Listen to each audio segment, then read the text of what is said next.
Hello friends, welcome back to analysing stock market. तो आज हम बात करने वाले हैं अडानी एंटरप्राइज के बारे में और उसका स्टॉक एनालिसिस करने वाले 10 नवंबर 2021 के लिए। तो चलिए अब हम जाते हैं सीधा हमारे चार्ट पे। तो यहाँ पे ये चार्ट मैंने ओपन कर लिया है। ये चार्ट मैंने अपने जीरोधा के अकाउंट से ओपन किया है। अगर आपके पास अभी तक अपना डीमैट अकाउंट नहीं है तो नीचे लिंक मैंने डिस्क्रिप्शन में जीरोधा की और अपस्टॉक्स की दे दी है। अगर आप चाहे तो हमारे लिंक के थ्रू जो है अपस्टॉक्स में अपना डीमैट अकाउंट जो है वो बिल्कुल ही फ्री में ओपन कर पाओगे और वहां से जो अपनी ट्रेडिंग जर्नी जो है वो स्टार्ट कर पाओगे। तो चलिए अब हम बात करते हैं सबसे पहले अडानी एंटरप्राइज में आज के दिन क्या हुआ। तो यहाँ पे जैसे कि आप देख सकते हैं आज के दिन अडानी एंटरप्राइज में 4.29% का यहाँ पे हमें पॉजिटिव क्लोजिंग देखने मिला है और यहाँ पे क्लोजिंग जो हुई है वो हुई है 1635.45 पे। तो क्या आने वाले दिनों में ऐसा ही जो अपसाइड मूवमेंट रहने वाला है या फिर कोई डाउनसाइड आने वाला है उस बारे में हम बात करेंगे। साथ ही साथ कल के लिए आपका क्या सपोर्ट जोन और रेसिस्टेंस जोन जो स्टॉक में बनने वाला है जरूर जो आपको यहाँ पे मार्क करके बताएंगे और उसको किस तरह से जो है अपने ट्रेडिंग के टाइम पे यहाँ पे आपको यूज करना है जरूर आपको समझाएंगे। तो चलिए अब जाते हैं सीधा हमारे वनडे के चार्ट पे। तो यहाँ पे वनडे का चार्ट जो हमने ऑलरेडी ओपन करके रख दिया। अगर मैं बात करूँ यहाँ पे वनडे के चार्ट की तो वॉल्यूम अगर मैं कहूँ तो यहाँ पे एवरेज से थोड़ा ज्यादा यहाँ पे जो है हमें वॉल्यूम देखने मिल रहा है। बाकी यहाँ पे कैंडल आप देख सकते कैंडल यहाँ पे आज के दिन जो अच्छी खासी यहाँ पे बड़ी बनी है और साथ ही साथ 20 एम और 50 एम के ऊपर यहाँ पे हमारी जो है कैंडल भी क्लोज हुई है।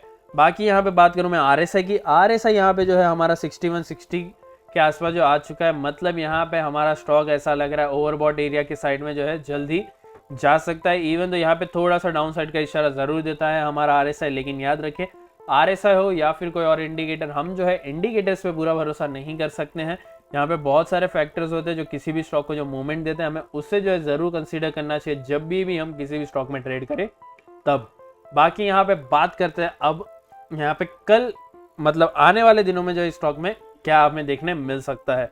तो यहाँ पे अगर मैं बात करूँ मेरे ओपिनियन के आने वाले दिनों के लिए तो यहाँ पे आने वाले दिनों में मुझे ऐसा लग रहा है ये स्टॉक जो अपना 52 वीक रेंज जो है जरूर आने वाले दिनों में क्रॉस कर सकता है। मतलब यहाँ पे आप देख सकते हैं यहाँ पे इस बीच यहाँ पे 1675 1678 के आसपास जो है इसका 52 वीक है। तो मतलब यहाँ पे 1700 जो आपको क्रॉस करते हुए आने वाले दिनों में जरूर जो देखने मिल सकता है। बाकी आपको क्या लग रहा है स्टॉक में क्या हो सकता है मुझे जरूर कमेंट करके बताना। और यहाँ पे मैं कहूँ तो ये अपसाइड मूवमेंट ऐसा क्यों मुझे लग रहा है कि आ सकता है वो मैं आपको बता दूँ। सबसे पहले तो यहाँ पे एक अच्छा यहाँ पे सस्टेन कर रहा है ये स्टॉक बहुत अच्छी तरह से, बहुत ज़्यादा डाउन जाने के बाद भी जो अच्छा खासा यहाँ पे बाइंग हमें देखने हमेशा मिल रहा है। इसका मतलब यहाँ पे अभी भी जो स्ट्रॉन्ग बाइंग जो है अभी भी हो रखी है और यहाँ पे और भी जो है आने वाले दिनों में बड़ी बाइंग जो है आपको देखने जरूर मिल सकती है। बाकी यहाँ पे अगर आपने जो हमारे चैनल को अभी तक सब्सक्राइब करके नहीं रखा है मैं कहूँगा अभी के अभी जो हमारे चैनल को सब्सक्राइब कर ले, साथ ही साथ जो बेल आइकन को भी दबा दे क्योंकि हम जो है आप सभी के लिए एवरी डे 4 वीडियोस मतलब 4 स्टॉक्स जो एनालाइज करके लाते हैं और यहाँ पे आपको बताते हैं नेक्स्ट डे और आने वाले दिनों में जो है उस स्टॉक में क्या होने वाला है। और यहाँ पे हमारा जो है ओपिनियन पूरा का पूरा जो चार्ट के बेसिस पे था, मतलब चार्ट हमारा जो है किस तरह से क्या बात कर रहा है, हमसे क्या कह रहा है कि अब कैसा मोमेंट आ सकता है वो हम बताते। याद रखें न्यूज़ के बेसिस पे हम जो है आपको कोई भी यहाँ पे जो हमारा ओपिनियन नहीं देते, पूरा का पूरा चार्ट के बेसिस पे हम जो हमारा एक ओपिनियन रखते हैं और आप सभी को जो है यहाँ पे वीडियो में भी बताते हैं। तो चलिए सबसे इंपॉर्टेंट चीज़ जो किसी भी स्टॉक में होती है उसका सपोर्ट जोन और रेसिस्टेंस जोन जो है यहाँ पे आपको मार्क करके हम बताते हैं और उसको किस तरह से जो है अपने ट्रेड के टाइम पे यहाँ पे आपको यूज करना जरूर यहाँ पे समझाते हैं। तो यहाँ पे फिलहाल जो मैं कुछ सपोर्ट जोन और रेसिस्टेंस जोन को जो यहाँ पे मार्क कर रहा हूँ तो यहाँ पे जो हमें डेटा एक्स्ट्रा देखने मिल रहा है उसी के बेसिस पे यहाँ पे जो मैं मार्किंग कर रहा हूँ। बाकी यहाँ पे जो है थोड़ा सा मुझे जूम आउट जरूर करना पड़ेगा थोड़ा सा अपसाइड के लिए जो है डेटा यहाँ पे मिलने के लिए। तो यहाँ पे फिलहाल जो हमारे पास डेटा ऑलमोस्ट यहाँ पे मैं कहूँगा रेडी है। यहाँ पे 52 वीक रेंज जो है इसका सबसे पहला मैं कहूँगा एक यहाँ पे रेजिस्टेंस जोन की तरह काम करता है। तो हमें जो है जरूर रेजिस्टेंस जोन को जो है जरूर जो है उसका 52 वीक रेंज को जो एज ए रेजिस्टेंस मानते हुए जो है काम हमेशा करना है। तो यहाँ पे बात करता हूँ सबसे पहले इसके क्लोजिंग की। क्लोजिंग यहाँ पे 1635 के आसपास जिसकी क्लोजिंग हुई है। डायरेक्ट सपोर्ट में कहूँ तो यहाँ पे डायरेक्ट सपोर्ट आता है हमारा 1623 का और डायरेक्ट रेजिस्टेंस जोन जो आता है वो आता है 1653 का। याद रखिए डायरेक्ट सपोर्ट से डायरेक्ट रेजिस्टेंस का जो एरिया होता है वो होता है नो ट्रेडिंग एरिया।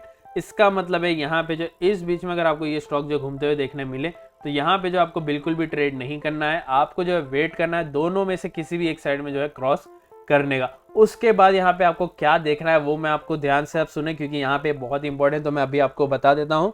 यहाँ पे सबसे पहले तो आप समझ लीजिए ये स्टॉक जो है नीचे जा रहा है।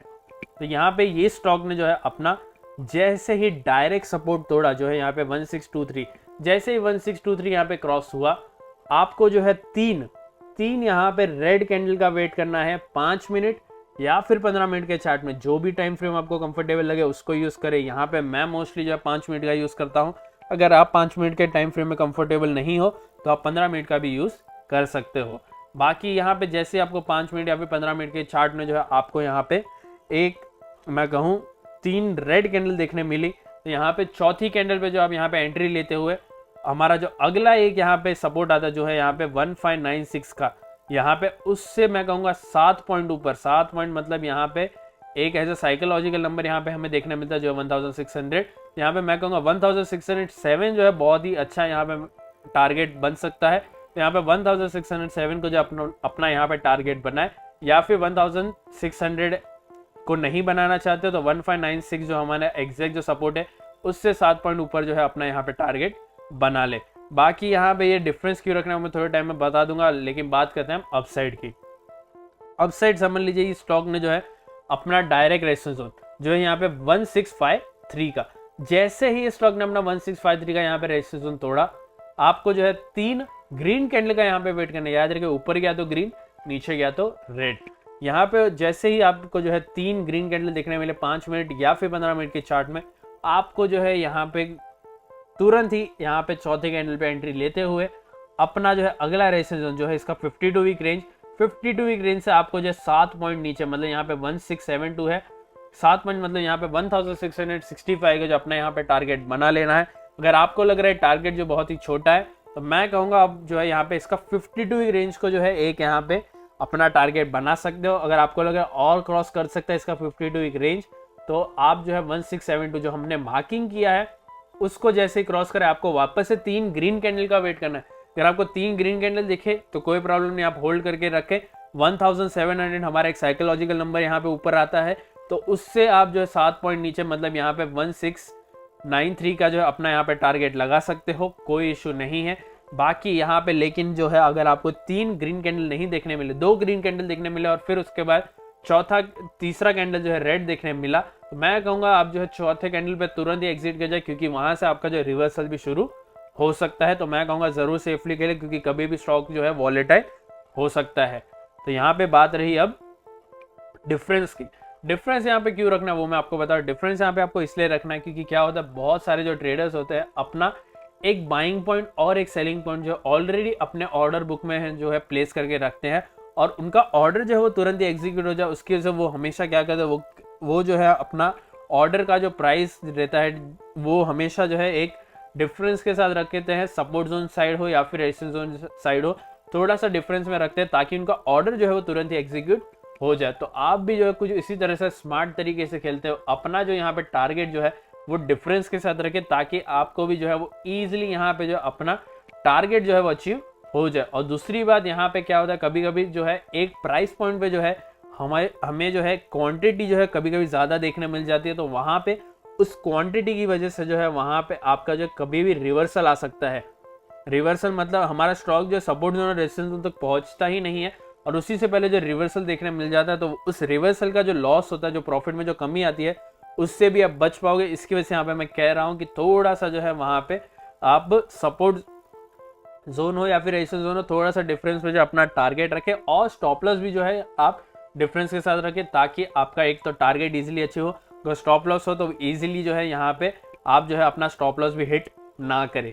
बाकी यहाँ पे बात रही आपको ये जो है डिफरेंस जो किस तरह से डिसाइड करना है, तो डिफरेंस में यहाँ पे कह दो आपको जो है यहाँ पे क्या करना है, कोई भी स्टॉक हो, यहाँ पे हम अडानी एंटरप्राइज की बात करें, लेकिन स्टॉक कोई भी हो, आपको जो उसका प्राइस देखना है और प्राइस डिजिट देखना है। तो यहाँ पे हमारा प्राइस है 1600 और डिजिट है 4। तो यहाँ पे 1 से 2 मिनट में जो है आपको इजीली 7 to 10 पॉइंट्स का या फिर मैं कहूँ 7 to 12 पॉइंट्स का जो इजीली फ्लक्चुएशन जो है 1 से 2 मिनट में देखने मिल जाता है। इसकी वजह से यहाँ पे मैं कहूँगा कि यहाँ पे आप जो है मिनिमम एक डिफरेंस रखते हो, अपना टारगेट डिसाइड कर सकते हैं। अगर आप चाहे तो थोड़ा और सेफ खेलना चाहे तो 8 या 9 पॉइंट्स का भी जो है डिफरेंस रख सकते हैं, वो डिसीजन आपके ऊपर, लेकिन मैं कहूँगा आप मिनिमम रखोगे तो भी यहाँ पे कोई इशू नहीं है। बाकी बात रही यहाँ पे मेरे ओपिनियन की इस स्टॉक में कल के लिए, तो यहाँ पे मैं कहूँगा कल जो है इस स्टॉक में मुझे लग रहा है थोड़ा सा जो है आपको डाउनसाइड देखने मिल सकता है। मतलब 1596 से लेके 1623 के बीच में मुझे लग रहा है कल के दिन स्टॉक में जो आपको क्लोजिंग देखने मिल सकती है। आपको क्या लग रहा है स्टॉक में कल के दिन क्या हो सकता है, मुझे जरूर कमेंट करके बताना। और अगर आपको हमारा एनालिसिस पसंद आया है तो कृपया हमारे इस वीडियो को लाइक करें, शेयर करें और हमारे चैनल को सब्सक्राइब करना ना भूलें। Thank you.